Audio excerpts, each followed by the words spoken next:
오늘 우리에게 주시는 하나님 말씀은 잠언 11장 30절입니다. 다 같이 일어나셔서 오늘 우리에게 주시는 하나님 말씀을 듣습니다. 제가 봉독하겠습니다. 의인의 열매는 생명나무라 지혜로운 자는 사람을 얻느니라. 아멘. 오늘은 제가 생명나무로 키우라는 제목으로 하나님 말씀을 증거하도록 하겠습니다. 우스운 얘기 해드리겠습니다. 어느 재수가 감옥살이를 하는 동안 너무 심심해서 깜빵에 돌아다니는 개미를 잡아 훈련을 시켰습니다. 차렷 동작을 가르친 것입니다. 드디어 3년 만에 개미는 이 사람이 차렷하면 아주 멋진 폼으로 차렷 자세를 시작이 되었다고 합니다. 그리고 이 훈련된 개미를 가지고 출소했습니다. 애인을 만나자마자 그는 감옥에서 훈련시킨 개미의 묘기를 보여주었습니다. 물론 개미의 차렷 동작이었습니다. 애인이 너무 재밌어하여 정말 수고했다고 축하해 주었다고 합니다. 애인의 격려에 고무된 그는 애인과 함께 어느 식당에 들어가자마자 다시 그 묘기를 식당 웨이터에게 보여주고 싶었습니다. 그래서 개미를 식탁 위에 올려놓고 웨이터 이 개미 좀 봐 라는 말이 떨어지자마자 웨이터가 손님 죄송합니다 하더니 잽싸게 엄지손가락으로 개미를 눌러 죽였다고 합니다. 제가 이 유머를 읽으면서요, 자녀 교육에 대한 아쉬움, 또 자녀 교육에 대한 해결책을 제시하는 것 같았어요. 부모들이 나름대로 자식들을 자랑할 만하게 키웠는데 세상에서 무시당하거나 인정받지 못할 때가 있습니다. 나만 주면 다 좋을 것이라는 착각에 속아 자랑거리가 될 자식이나 후배가 처참하게 패배하는 모습을 우린 보게 됩니다. 저는 여러분들이 세상에서 패배당하는 자녀가 아니라 승리하는 축복의 자녀가 되기를 간절히 소망합니다. 어떻게 하면 그렇게 살 수 있을까? 내가 잘 키웠는데 남들에게 인정받고 내가 잘 키웠는데 세상으로부터 동기부여가 되는 그런 사람이 돼야 되는데 세상으로부터 몰매를 당하거나 필요 없는 아이가 되면 아니지 않습니까? 저는 간절히 원하는데 여러분의 자녀들이 축복의 자녀가 되기를 간절히 소망합니다. 그 축복의 자녀가 되기 위해서 어떻게 해야 되나? 첫째는 희생해야 됩니다. 오늘 본문에 보니까 의인의 열매는 생명나무라 지혜로운 자는 사람을 얻느니라 되어 있습니다. 의인의 열매와 생명나무가 등장하죠. 열매와 나무는 농사짓는 농부에게 가장 소중한 자산입니다. 나무는 열매를 맺고 열매는 사람의 육신을 소중하게 여길 수 있는 힘이 되는 식량이 됩니다. 열매는 더 많은 생명을 살리거나 유지시킬 수 있도록 스스로 죽기를 마다하지 않습니다. 땅에 묻히죠. 땅에 묻히는 동시에 보이지도 않습니다. 값어치가 떨어집니다. 그러나 암울하지 않습니다. 만일 열매가 자신의 아름다움을 유지하기 위해서 내가 값비싼 열매라는 것 때문에 땅에 묻히기를 싫어한다면 어떡할까요? 열매는 시간이 지나면서 수분이 빠지기 시작해요. 그러면 아무리 맛있는 사과도 수분이 빠지면 맛이 없어버립니다. 그리고 사과를 오랫동안 가둬두게 되면 곰팡이가 설게 되어 있어요. 이상하게 다른 어떤 물질에 의해서 해충에 의해서 썩어 들어가게 되어 있습니다. 그럼 그 가치는 정말 열매는 값어치가 없는 것이죠. 그래서 열매는 땅에 묻혀야 돼요. 희생해야 되는 거죠. 죽어야 되는 것입니다. 죽지 않고는 좋은 열매를 맺을 수가 없습니다. 여러분, 예수님은 이렇게 말씀하셨어요. 내가 진실로 진실로 너에게 이르노니 한날에 미리 땅에 떨어져 죽지 아니하면 한날 그대로 있고 죽으면 많은 열매를 맺느니라. 자기 생명을 사랑하는 자는 잃어버릴 것이요 이 세상에서 자기 생명을 미워하는 자는 영생하도록 보존하리라. 아멘. 여러분, 자녀들을 세상에서 존귀한 자로 인정받기 원한다면 손에서 떨어뜨려야 됩니다. 쥐고 있으면 안 돼요. 갖다 버리라는 게 아니라 희생해서 놔둬야 됩니다. 부모는 자식에게 희생을 강요하고 희생을 강요받은 아들은 딸은 예 알겠습니다 할 때 그 가정이 행복한 가정입니다. 여러분, 살아가면서 희생 강요하지 않고 여러분 아이들에게 희생이 정당한 것을 인정하지 않으면 아이는 방황하게 되어 있어요. 아이는 의욕상실하게 되어 있습니다. 왜? 자기 혼자 있을 때 삶의 방향에서 뭔가를 해낼 수 없는 그런 사람이 되어버리기 때문에 그렇습니다. 그래서 여러분의 아이들을 훌륭한 아이를 키우기 위해서는요, 손에서 놓으십시오. 놓으셔야 돼요. 붙들고 있으면 안 돼요.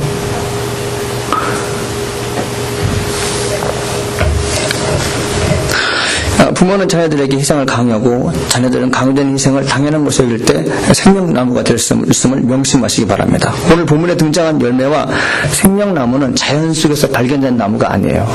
이것은 영적인 의미로서 사람을 살리는 것에 포함되어 있습니다. 사람을 살리는 원인자로서의 좋은 열매와 그리고 결과로서의 영적인 나무가 되라고 성경은 말씀하고 있는 것입니다. 여러분, 희생한다는 어떤 의미가 있을까요? 의롭다는 뜻입니다. 의롭다. 여러분, 의인은 의롭다는 해석이 가능한데, 그렇다면 의롭다 혹은 의인이 된다는 것은 어떤 의미가 있을까요? 종합적으로 말하면 순수한 거예요. 이노선트입니다. 순수한 거죠. 이 순수한 것이 뭐죠? 완전 무결한다는 거잖아요. 흠이 없다는 거잖아요. 이 완전한 그 흠이 없다에 반대되는 말은 불완전하다, 흠이 많다는 것인데, 이는 처음과 달리 변질됐다는 것입니다. 좋은 열매를 맺는다는 것은요, 좋은 나무가 된다는 것은요, 변질됨이 없이 끝까지 유지되는 것입니다. 얼마 전 저희 교회 다니는 고등학교 여학생이 성경 헌금으로 500불을 헌금했습니다. 학생으로 적지 않은 물질이었지만 자신을 쓰지 않고 헌금으로 드렸어요. 자신의 재능과 지혜를 살려서 700불이 넘는 수입을 올렸고, 그 중에 재료비와 사비로 200불을 사용했습니다. 그리고 나머지 500불을 성경금으로 드렸습니다. 여러분, 어떻게 해서 이런 결정을 내렸을까요? 그에게는 하나님 주신 마음이 있었습니다.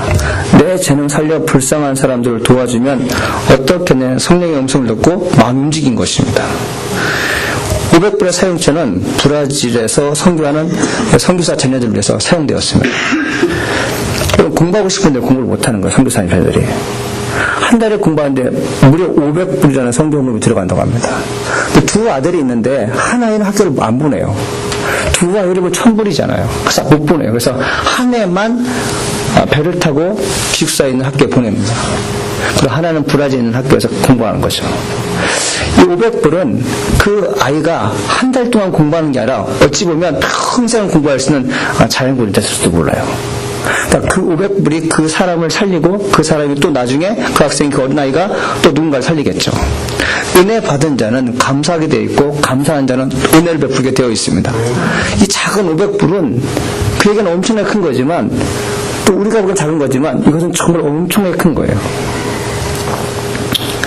여러분, 욕심이 없다는 것은 처음 가졌던 좋은 마음을 끝까지 유지하는 것인데, 이런 사람을 의롭다 혹은 의인의 열매를 지닌 자라고 성경은 말씀하고 있습니다. 하나님 주시는 마음을 끝까지 변치 않고 유지할 수 있다면 여러분의 자녀들은 부모를 닮아 생명나무가 될 수 있습니다. 여러분, 저는 욕심 없는 그 여학생을 보면서 문득 이 생각이 들어요. 존 오너 메이커를 생각했어요. 이 존 오너 메이커가 중학교 때 이런 일이 있었어요. 자기 교회에 마당을 보면서 마음이 아팠어요. 그 학생이, 남학생이. 땅이 너무 진흙 땅인 거예요. 그래서 이 예쁜 옷을 입고 온, 드레스를 입고 온 분들이 조심스럽게 이 치마를 들고 사뿐사뿐 걸어오게 되었습니다. 그러나 너무 땅이 지저분했기 때문에 옷을 다 버리게 됐죠. 그 존 오너 메이커가 어떤 생각을 했냐면, 내가 벽돌로 이 진흙 땅을 덮겠다 생각을 했어요. 근데 수중에 돈이 없어요. 그래서 이 존 오너메이커가 뭘 했냐면 알바를 하기 시작합니다. 알바를 해서 그 돈으로 하루에 벽돌 한 장씩 사요. 창을 깔아놓죠. 어느 날 새벽에 나왔는데 목사님 그 모습을 보게 되죠. 이게 어떻게 된 일인가. 벽돌이 한 장씩 한 장씩 쌓이기 시작하는 거예요. 만약에 이 존 오너메이커가 그 벌은 돈을 가지고 그 벽돌까지 6개월을 깔아야 되는 거예요. 근데 너무 그 목사님 마음이 너무 아파서 성도들에게 광고합니다. 벽돌이 쌓기 시작하는데 이 일은 바로 존 오너메이커가 하는 것입니다. 이 말에 감동을 받아서 성도들이 그날 헌금한 것으로 그 진흙탕을 다 깔아버렸습니다. 그러니까 나중에 존 오너메이커가 미국의 백화점 왕이 되죠. 디파트먼트 킹이 돼요. 그리고 최신부 장관이 되죠. 그 최신부 장관 했을 때 그분이 한 것이 뭐냐면, 저 바깥에 옛날에는 다 집집마다 다니면서 저 딜리버를 했는데 이 박스를 만든 것이 그 존 오너메이커입니다. 아주 유명한 그 장관이었죠. 그분이 딜을 해요. 대통령이 최신부 장관을 오는데 필라델피아에서 2시간 거리인데, 내가 매일마다 주일학교 교사로 가서 봉사할 수 있다면 그걸 허락한다면 내가 최신부 장관을 허락하겠지만, 내가 만약 그것을 허락하지만 장관 안 하겠다. 대통령이 오케이 하면서 최신부 장관을 하게 되죠. 여러분, 변치 않고 처음에 가졌던 그 마음을 끝까지 유지할 수 있는 사람이 복된 사람입니다. 저는 그 여학생이 앞으로 어떻게 될지 상상이 가지 않습니다. 아주 훌륭한 사람이 되겠죠. 지금보다 더욱더 자기가 가지고 있는 생각을 더욱더 개발시키고 가지고 있는 생각들을 끝까지 밀어붙이면 하나님이 어떻게 생각할지 모릅니다. 아마 우리는 이 땅에 살면서 어른들이 하는 것을 보고 나를 보는 게 아니라 아이들을 보면서 내가 어떻게 살아야 되는지 배우는 것 같습니다. 여러분에게도 그런 마음이 있기를 간절히 축원합니다. 여러분 그런 의지와 동기가 있을 때 자식이 배우는 것입니다. 저는 어찌 보면 아버지의 영향을 참 많이 받은 것 같습니다. 저희 아버지는 20대 그러니까 아주 교회 옛날에 그 등삭이라고 하나요? 이렇게 철필로 이렇게 푸석푸석한 종이가 뭔지 모르겠는데 거기다 이렇게 철필로 주부를 만드셨어요. 그리고 주일 저녁마다 매일 등삭을 이렇게 밀었죠. 이렇게 아버지가 주부를 만드셨어요. 그리고 재정을 담당하셨죠. 30년 넘게 재정을 하셨죠. 아버지는 정말 권사님이 될 그 당시까지도 제가 신학교 1학년 때까지도 술을 너무너무 좋아하시는 분이었어요. 그런데 여러분 어느 행사 때마다 아버지는 목사님을 위해서 또 사모님을 위해서 그 어른들을 위해서 늘 선물을 준비하는 것을 잊지 않았어요. 여러분 추석 당일날 제가 지금도 잊지 않는 것이 뭔데 그 추석 그 전날 술이 완벽하게 이렇게 취하고 오셨는데 이 봉지를 2개 들고 오셨어요. 근데 한쪽에 소고기 몇 근, 소고기 그린된 식물로 쌓여있는 것 한 봉지. 그리고 근데 뭐냐면 아버지가 하시는 말씀이 뭐냐면 술을 취한 상태에서 이건 아버지께 갖다 주라. 할게 목사님께 갖다 주라 그러시는 거예요. 제가 어린 나이지만 술 취하신 상태 어떻게 그런 마음이 있는가 생각이 들었어요.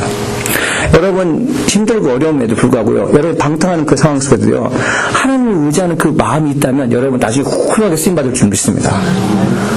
비틀거리면서 주님을 생각해요. 이게 가능한 일일까요? 여러분 비틀거리며 주님 생각하는 것은 내면에 하나님의 영이 임하는 것이죠. 여러분 그런 삶을 산다면 근데 주님께 축복해 줄 줄 믿습니다. 그 다음에 우리가 하나님의 훌륭한 사람, 생명나무가 되려면 정의로운 삶을 살아야 됩니다. 정의, justice죠. 의인이라는 말은 정의와 관련이 있습니다. 정의는 무엇일까요? 한번 미가서 6장 8절을 한번 읽어보겠습니다. 시작. 사람아 주께서 선한 것이 무엇임을 내게 보이셨나니 여호와께서 내게 구하시는 것은 오직 정의를 행하며 인자를 사랑하며 겸손하게 내 하나님과 함께 행하는 것이 아니냐 되어 있습니다. 하나님이 보시기에 선한 것이 무엇인지 아십니까? 첫째는 뭐냐면 정의를 행하는 것, 인자를 사랑하는 것, 그리고 하나님과 함께 행동하는 것을 말합니다. 정의를 행하고 인자를 사랑하고 하나님과 함께 하려면 어떻게 해야 될까요? 첫 번째, 두 번째가 아니라 세 번째 문제가 해결되면 돼요. 지금 뭐냐면 하나님과 함께 행동하면 첫 번째, 두 번째가 자연스럽게 해결됩니다. 사람아 주께서 선한 것이 무엇임을 내게 보이셨다라고 되어 있어요. 하나님께서 미가를 통해서 너희들이 행할 것이 있다는 거예요. 선한 것을 행해야 된다. 여러분 성경에 선한 것은 이렇게 그냥 선한다고 되어 있는데 히브리어로 말로는 아름답다는 뜻이에요. 그러니까 하나님께서 여러분을 통해서 아름답게 행할 일이 있다는 것입니다. 이게 정의라는 거죠. 정의를 복잡하게 생각해요. 뭐 이러쿵저러쿵. 그러나 하버드 대학 교수가 있는 마이클 샌더리슨 저스티스가 요새 유행이고 또 요즘에 또 이제 티모티 켈리가 쓰는 저스티스가 무엇인가 이 저스티스를 가지고 자꾸 이렇게 미국 언론과 그다음에 사회가 이렇게 들끓고 있는데 저스티스는 정의는 한마디로 말해서 아름다운 일을 하는 것입니다. 저는 여러분들이 아름다운 일을 간절히 축원합니다. 아름다운 일을 할 수 있어야 돼요. 정의로운 일을 할 수 있어야 됩니다. 정의롭고 아름다운 일은 하나님께서 여러분에게 원하시는 거예요. 그 일을 행할 수 있을 때 여러분을 본받고 아이들이 생명나무가 되는 것입니다. 여러분이 아름다운 일을 하지 않고 늘 비겁하고 추저분하고 불결한 일을 하게 되면 아이들은 그대로 배우게 돼 있어요. 뼛속 깊이 있는 것까지 배우게 됩니다. 제가 어느 날 대학교에서 아이들에게 수업하는데 그래서 여학생들에게 너희들이 술을 먹고 담배를 피우고 거룩하지 못한 생활을 하게 되면 그 뼛속 깊이 있는 유전자가 아들과 딸들이 갈 것이다. 만약에 너희가 시집을 잘 가고 그 다음에 좋은 남편을 만났는데 그동안 지저분하고 거룩하지 못한 삶이 뼛속 깊이 피까지 다 이렇게 전염되어서 아이들을 낳게 되면 어떤 아이들이 태어날지 모른다. 평생 듣지 못했던 말인 것 같아요. 아이들이 기겁을 하는 거예요. 내가 그렇구나. 참 진지하게 들었던 것 같아요. 사랑하는 여러분, 여러분이 아름다운 일을 간절히 소망합니다. 정의로운 일을 할 수 있어야 돼요. 어떤 일이 있어도 정의롭게 살겠다는 그런 마음가짐이 있어야 됩니다. 그것이 있어야 돼요. 그것이 없으면 여러분들 힘들게 되어 있어요. 어떻게 해서 남들을 도와주고, 어떻게 해서 남을 공경하고, 어떻게 해서 예의 바르게 행동하려고 하면 자연스럽게 배우게 되어 있습니다. 여러분, 그 정의라는 말이 여러 가지 있는데, 여기서 말하는 정의를 행한다는 것은 뭐냐면, 정의라는 말이 있는데 정의를 행하며, 그러니까 가만히 정의라는, 세상에 많은 사람이 정의가 무엇인지 개념을 알고 있는데 행하지를 못해요. 말이 많아요, 진짜. 우리는 여러분 정의가 무엇인지 안다면 행하기를 간절히 소망합니다. 행할 수 있어야 돼요. 여러분, 제가 작년에 얘기한 것 같지만 저는 그 이야기를 지금도 기억하고 있는데, 자주 말하는데, 어느 사원, 여자 사원이 있었어요. 신입사원이 있었죠. 시험 보는 사원이었죠. 대기업에 시험 보는 여자 사원이 있었는데, 자기는 자격이 안 된다는 걸 알았어요. 왜냐하면 그 신입사원들, 지원하는 사람들이 면접 보는데 학력이 너무 출출한 거예요. 도저히 감당할 수 없다. 그리고 심사위원도 면접위원도 안 된다는 그런 사인을 보내줬습니다. 그리고 그 인사를 하고 딱 돌이켜서 가는데 이 책상 밑에 휴지가 하나 있었어요. 그걸 주워서 주머니에 놓고 나갔습니다. 면접관들이 바로 저 연이다, 저 여자다, 저가 아름다운 일 했다, 떨어질 줄 알았는데 그 연이 합격했어요. 할렐루야. 뭘까요 이거 여러분들? 저 가르친 걸까요? 아니에요. 엄마로부터 배운 거예요. 아버지로부터 배운 것입니다. 여러분, 무의식적으로 여러분들 이게 손에 가고 무의식적으로 착한 일 하는 것은요, 배워서 되는 게 아니에요. 봐야 됩니다. 누군가로부터 행한 것을 봐야 돼요, 여러분들. 할렐루야. 여러분, 우리는요, unexpected thing이 있어야 돼요. 예상치 못한 일을 경험하고 사는 사람들입니다. 누구나 상식적으로 통하는 그런 세계에 사는 게 아니라 하나님의 도와줘서 unexpected thing, 예상치 못한 일들을 경험하는 사람들이 우리인 것입니다. 남들은 다 안 되는데 나는 되고, 남들은 다 안 될 것이라고 판정했는데 우리 딸과 우리 아들은 되는 것입니다. 이게 바로 정의로운 삶을 살 때, 아름다운 삶을 살 때 가능한 것입니다. 여러분, 무엇이 여러분들을 힘들게 하는지 모르겠지만 아무리 힘들어도 아름답게 살기를 한자 소망합니다. 아름답게 사셔야 돼요. 아름답게 사셔야 돼요. 여러분 잘 알고 있는 여러분 마리아가 이게 향유를 머리에 붓지 않습니까? 많은 사람이 욕을 하잖아요. 근데 예수님께서 뭐라고 말씀하세요? 저가 아름다운 일을 하였다라고 얘기해요. 남들은 다 욕하는데 축제에서 아름다운 일을 했다라고 얘기하죠. 여러분, 아름다운 일은, 아름다운 사건들은 그 시간에 멈추는 게 아니라 계속해서 이야기되고 계속해서 남들에게 교훈을 주는 것입니다. 여러분들이 아름다운 일을 하게 되면 교회 전설이 될 거예요. 할렐루야. 여러분, 시카고의 전설이 될 것입니다. 저는 그런 분이 여기서 많이 있기를 원해요. 여러분 행한 행동이 많은 사람들에게 동기가 부여되고 많은 사람에게 용기를 주는 그런 말씀의 소유자가 되길 간절히 소망합니다. 그럼 그렇게 하기 위해서 어떻게 해야 될까요? 성경 말씀 고린도전서 3장 6절 9절 말씀 보겠습니다. 시작. 나는 심었고 아볼로는 물을 주었을 때 오직 하나님께서 자라게 하셨나니 그런즉 심는 이나 물지는 이는 아무것도 아니로되 오직 자라게 하시는 이는 하나님뿐이라. 심는 이와 물지는 이는 한 가지이나 각자 자기 일을 일한 대로 자기 상을 받으리라. 우리는 하나님의 등록자들이요 넌 하나님의 밭이요 하나님의 집이니라. 씨앗을 심고 물을 주는 것은 나무가 잘 성장하여 열매를 맺게 함인데, 나무가 자라게 하는 원인도, 심는 것도 물 주는 것도 나무가 잘 자라게 하는 원인이 아니라 하나님의 절대적인 권한이 있을 때 나무가 잘 자랄 수 있다는 것입니다.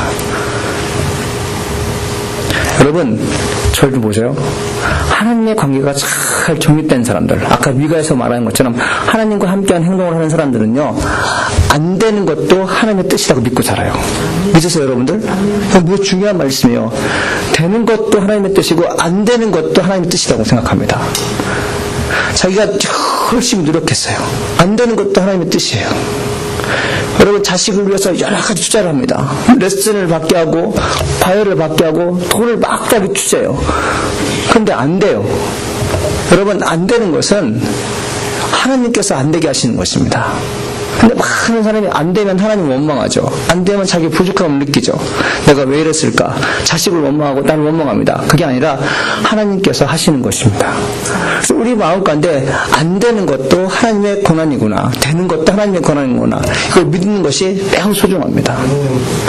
여러분, 안 되는 상황 속에서 왜 안 되는 것을 보게 하실까요? 그것은 하나님께 기도하라고 하시는 거죠. 많이 돌이킬 수 있게 하는 것입니다. 여러분, 아이들이 생명나무로 자라기를 바라는 마음에 지식을 심기도 하고 재능을 심기도 합니다. 잘 자랄 수 있도록 많은 것들을 투자하였지만 안 자랄 수 있습니다. 그거 이해하셔야 돼요. 그걸 믿으셔야 됩니다.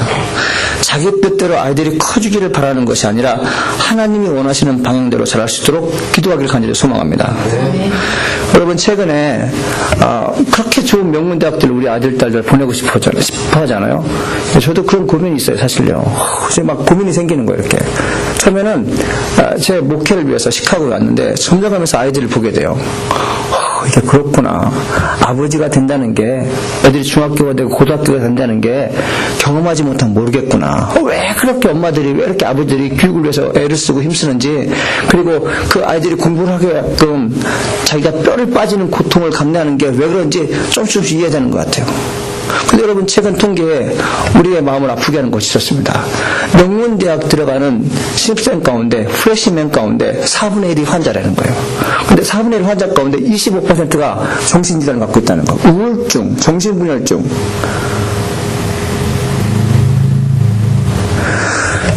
어떻게 보면 그들은 생명나무예요. 그래서 많은 사람들을 돌볼 수 있는 음식을 만들어내고 좋은 것을 개발해서 사람들을 살리게 하는 그런 과학자가 될 수 있고, 의사가 될 수 있고, 공의와 정의를 분별해낼 수 있는 변호사가 될 수 있고, 판사가 될 수 있는 사람들인데 그때부터 병드는 거예요. 여러분, 저희 집엔 옛날에 복숭아 과수원이 있었어요. 과수원에서 59그루의 나무가 있는데, 과수가 있는데 2그루만 병 걸리면요 어떻게 될까요? 그 2그루 병 걸릴 때문에 그 해 농사가 망가져요. 어떻게 할까요? 농부는 과감하게, 과수원주인 과감하게 그 나무를 베어버려요. 태워버려요.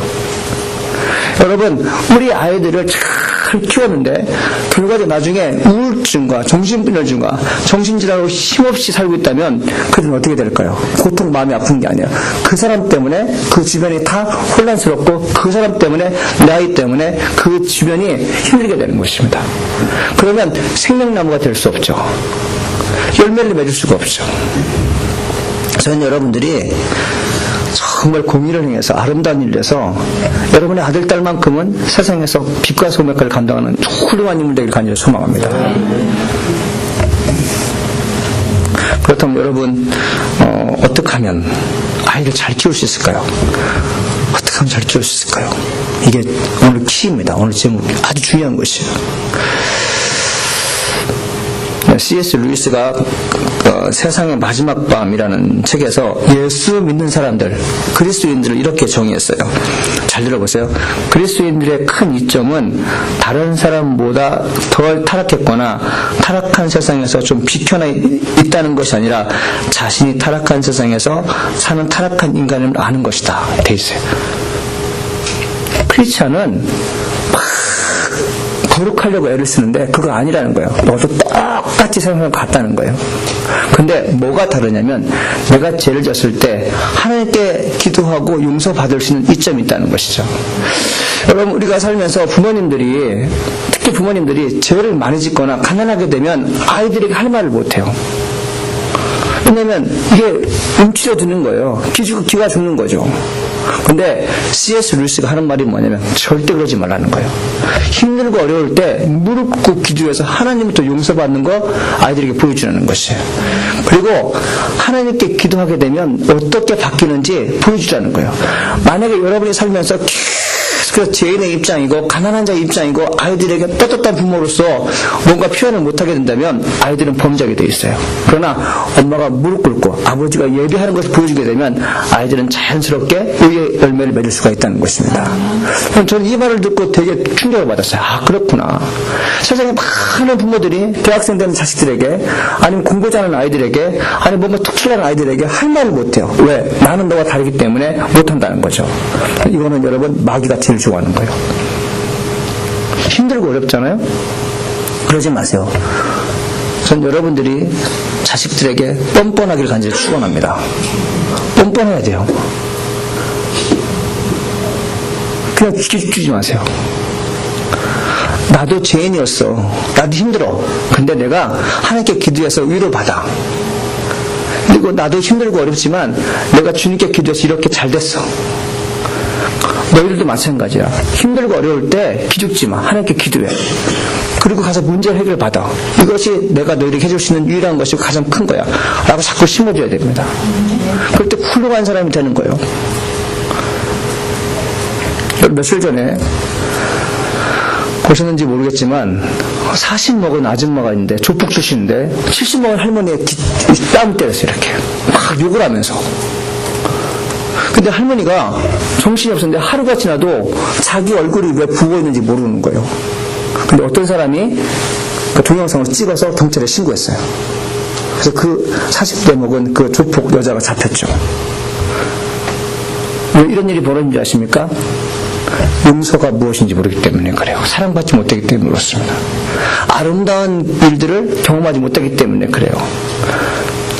정중하게 예를 바치고 어른들을 모시는 것이 너가 해야 할 일이라고 한 번도 가르치는 받지 않기 때문에 그렇습니다. 그럼 같이 있는데요, 할머니를 막 때리는 거예요. 뺨을 이렇게. 그래서 많은 사람이 말려요.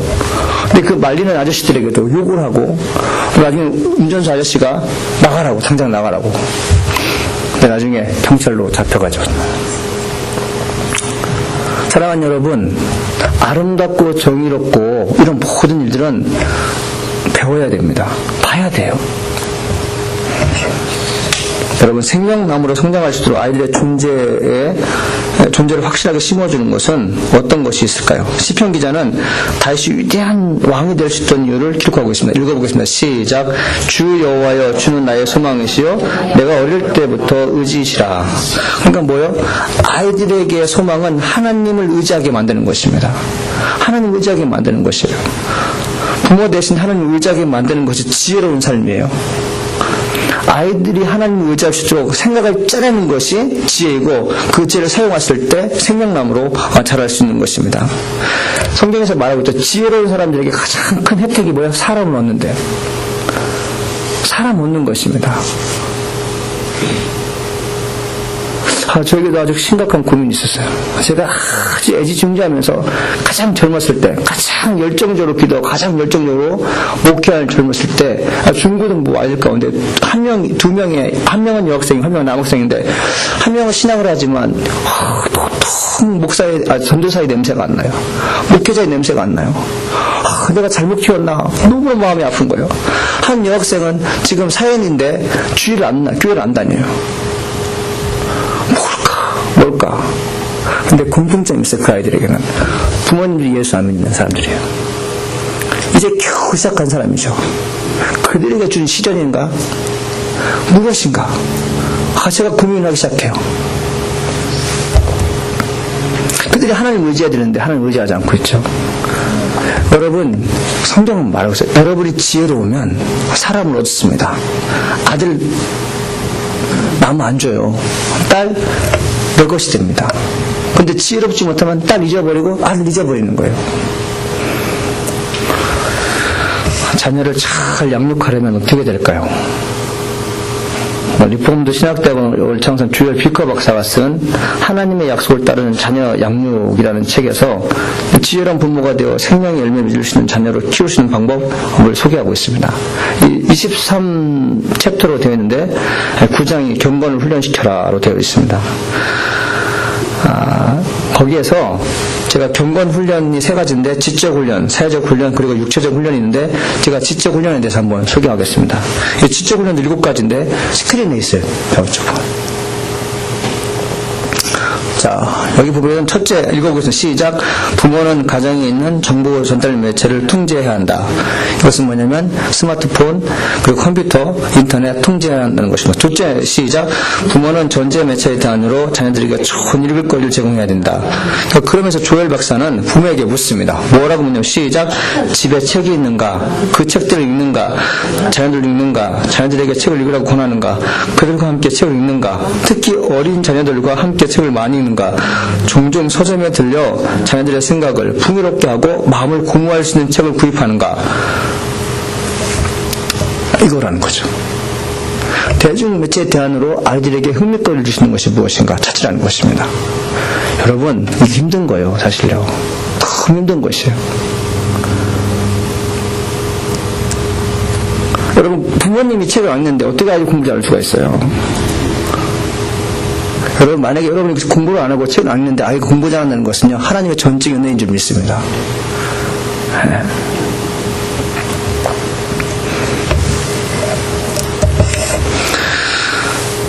여러분, 자녀들에게 책을 읽어주고 책을 손에 쥐게 하는 것은요, 가장 현명한 투자래요. 교육가들이 그래요. 여러분, 유태인들은 옷을 팔아 책을 사잖아요.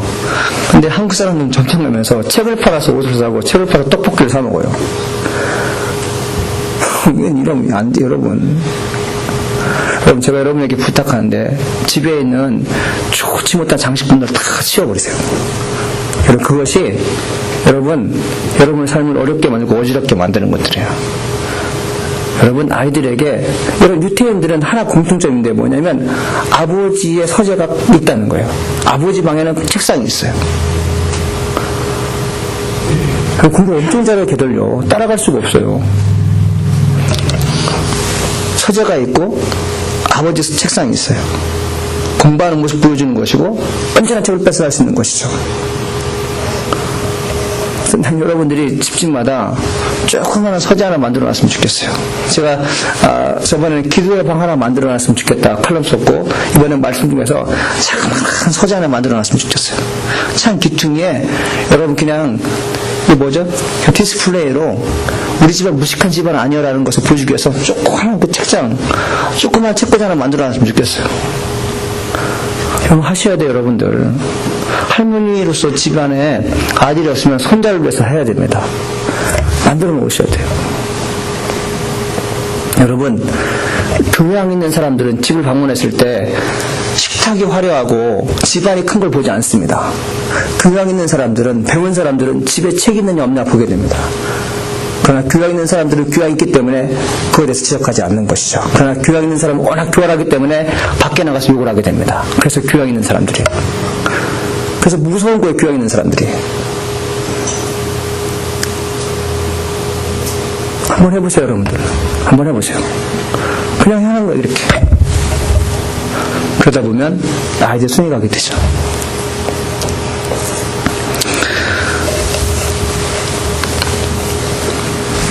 그 다음에 셋째가 뭐냐면 이것입니다. 자녀들과 지적인 대화를 나누라 되어 있어요. 그 다음에 넷째가 뭐냐, 부모는 교사들의 협력자가 되어야 한다라고 되어 있습니다. 다섯째는 부모는 자녀에게 교사와 목회자와 그 직분자들의 협력자가 되어야 한다 되어 있습니다. 여섯째는 뭐냐면 부모는 자녀들의 학습 능력을 다른 아이들과 비교해서는 안 된다라고 되어 있습니다. 이게 주요 빌커 박사가 얘기한 거예요.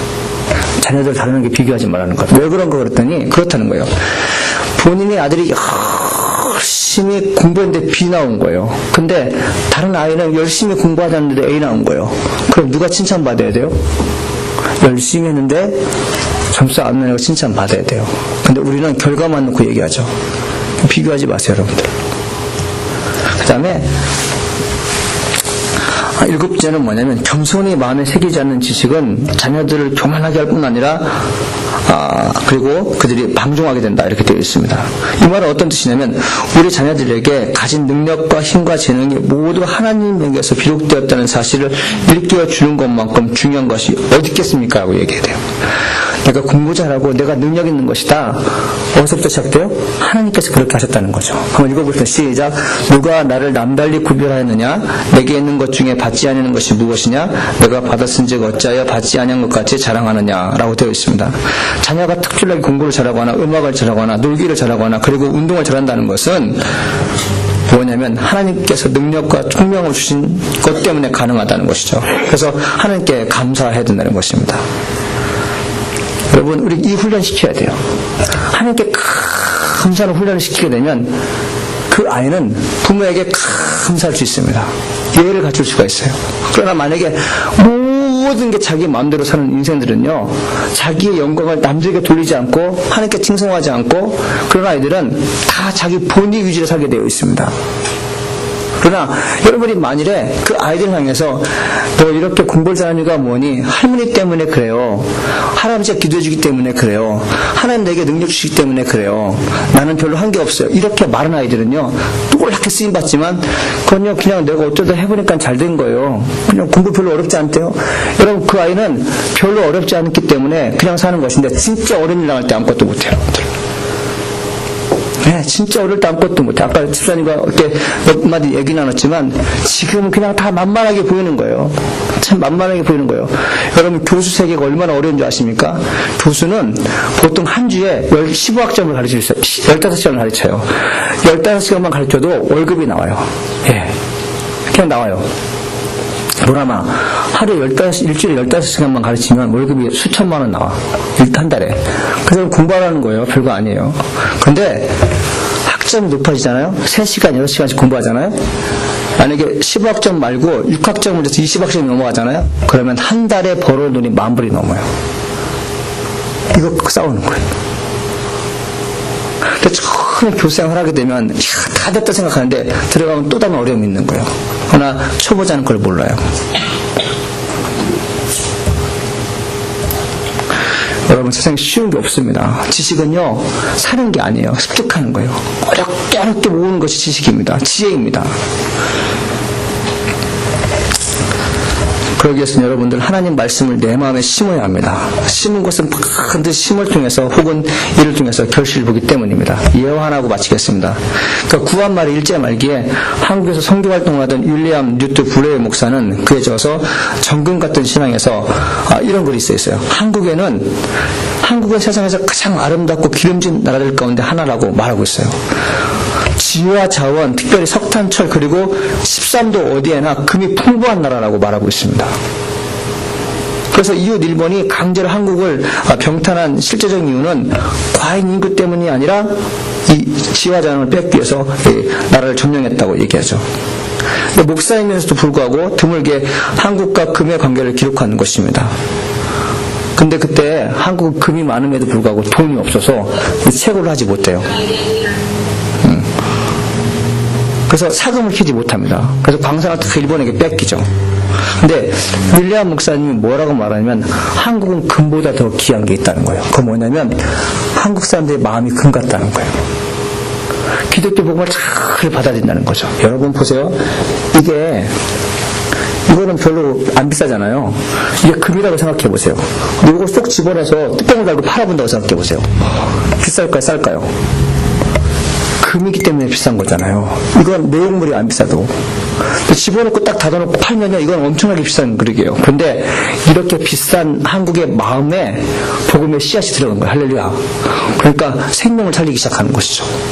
그래서 기독교 역사가 짧음에도 불구하고 수많은 사람들이 예수 믿고 구원받고 그 예수 믿고 구원받은 가운데 초대 대통령 이승만 대통령이 나오고 그리고 목사들 가운데 훌륭한 사람 가운데 나라를 다스렸던 초대 법무부 장관 나오고 그런데 다 그런 이유입니다. 여러분, 아이들에게 복음을 심어주세요. 그 의의 열매가 맺을 수가 있습니다. 아이들에게 복음을 심어주세요. 그러면 생명나무가 될 수 있어요. 아이들은 마치 금과 같아요. 이렇게 처음에 정말 가치 있는 거죠. 변질되지 않으면 금과 같은 것입니다. 이때 복음을 심어주고 여러분의 아름다운 것과 희생정신을 심어주게 되면 여러분의 아이들은 더 훌륭한 가치가 될 줄 믿습니다. 이거 아셔야 돼요, 여러분들. 오늘 말씀을 기억하면서 한 주간 산 여러분 되시라 이제 축원합니다.